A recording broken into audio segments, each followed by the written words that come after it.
You ever read something and just feel it? The style, I mean? We all know it when we see it, but man, trying to pin down what it actually is, that's tricky. Is it the author's personality? The words they pick? The rhythm of the sentences?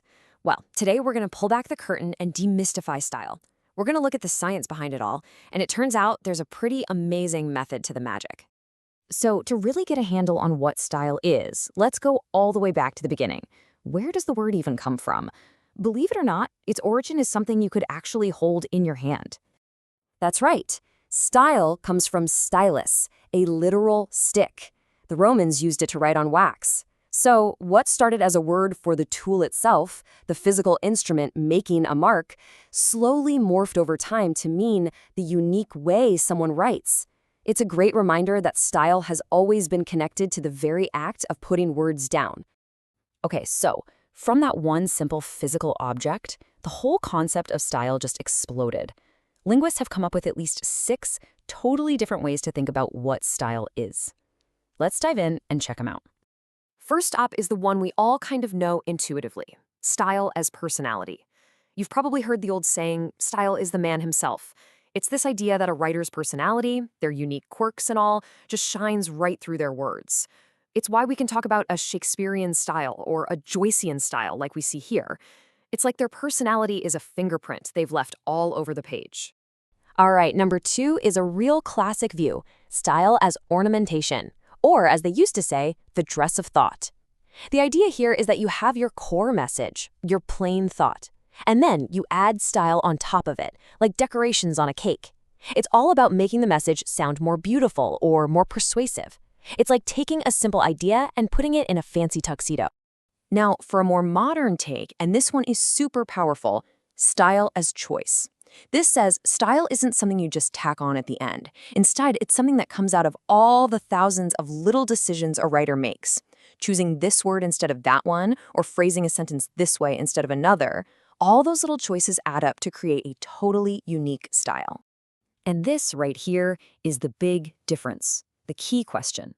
Is style just an accessory, something you add to dress up a message? Or is it something fundamental, baked right into the thought from the very beginning, through the words you choose?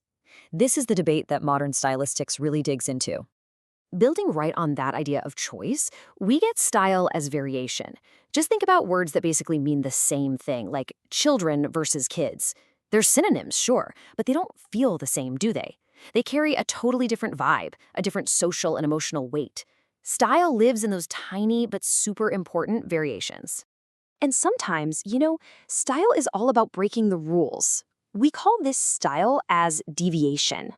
When a writer deliberately messes with the normal patterns of language, it makes you sit up and take notice. There's a cool term for this, foregrounding.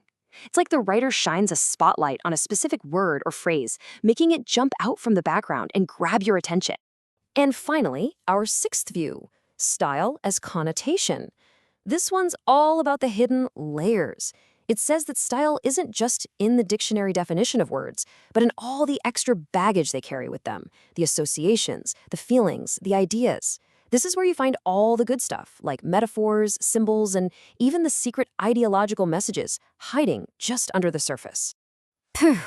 Okay, so we've looked at style as personality, as choice, as rule-breaking, a whole bunch of things. But with all this complexity, how on earth can we analyze it in a way that's consistent and, well, scientific? I mean, that's the million-dollar question, right? How do you take a gut feeling about good writing and turn it into something you can actually measure and describe? Well, that very question led to a whole new field of study. And the answer is stylistics. It's basically a discipline that takes the rigorous scientific tools from linguistics and applies them to art, literature, and really any kind of text. The whole point is to figure out how a text creates its unique effects, right down to the nuts and bolts of the language being used. And it's really important to get how this is different from old-school literary criticism. Think of it this way. Literary interpretation usually asks what? What's the theme? What's the message? Stylistic analysis asks how. How did the author use language to make you feel that theme so powerfully? It's about the mechanics under the hood. So, if a stylistician is going to analyze the how, what are they working with? What's actually in their toolbox? Well, let's open it up and take a look. And This toolbox metaphor is just perfect because that's exactly what stylistics gives you, a set of sharp, precise analytical tools that you can use on any text, a poem, a tweet, a legal document, whatever, to see how it's put together. And here it is, the whole kit and caboodle.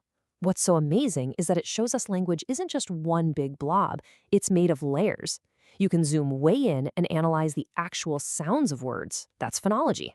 You can look at how words are physically shaped on the page. That's graphology. You can get into the nitty-gritty of how words are built, morphology, and how they're strung together into sentences. That's syntax. Then you can study the specific vocabulary someone uses with lexical analysis.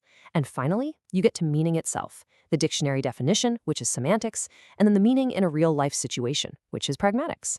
Each one is a different tool for a different part of the job. And the coolest part? You can take this one toolbox and point it at, well, pretty much anything you're interested in. You apply these tools to questions of gender, and you get feminist stylistics. You use them to look at power and ideology, you get critical stylistics. You can even study what's happening in our brains as we read. That's cognitive stylistics. It's incredible. So we've got the concepts and we've got the tools. But let's bring it all home. At the end of the day, why does any of this really matter? This right here is the big takeaway. Stylistics shows us, with evidence, that how something is said isn't just fluffy decoration. It is every bit as meaningful as what is being said. The form and the content are two sides of the same coin. You can't separate them. Every tiny choice an author makes helps create the meaning. So, I'll leave you with a challenge. Now that you've had a peek inside this amazing toolbox, what choices are you going to notice? The next time you're reading anything, a novel, a news article, even a text from a friend, just listen a little closer. Pay attention. Because now you know there's a whole science of style hiding just beneath the words.